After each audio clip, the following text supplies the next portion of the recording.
انا كنت بلعب مصارعه روماني. طبعا المصارعه الروماني يعني هي السومو بس المتعرب الحلال. قعدت فتره العب مصارعه روماني، قعدت 5 سنين. كنت ساعتها ما دخلتش ولا بطوله خالص، وعلشان خاطر نخش بطوله جه عليا 5 سنين وجا وقت ان انا اخش بطوله، فروحت قدمت، فقال لك طب بص روح هات كوستيم وتعالى العب. قد ايه؟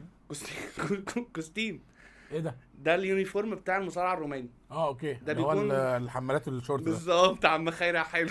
المفروض بقى ده ان احنا قاعدين انا على القهوه، ايه اللي يا عم خيري؟ يا عم الراجل عادي يعني، مش المفروض بقى ان انا اروح اجيب الكوستيم ده. تمام. انا رحت لابويا طبعا. كان نفسي يسموه حاجه ثانيه. ما يا هو ريت. معمول للمصارعه. خلاص مفهوم. معمول رحت لابويا قلت له بابا انا عايز اجيب الكوستيم ده. قال لي روح لامك مش هشتري حاجه. رحت لامي. لمعلوماتكم انا واد على بتين. بتين؟ اه بتين؟ انا واد على بتين. بتين؟ في ايه؟ بتين؟ لا ولا بتين واد على بنتين؟ بتين مش بتين. بتين ده كده بطين يعني. بتين ولا بطين ولا بنتين. بنتين؟ اصل انا واد على بنتين برضه، فانا عادي عشان كده انا ترجمت. بتين. يلا يلا. طب ايه؟ طب يا جدعان عم خيري ايه؟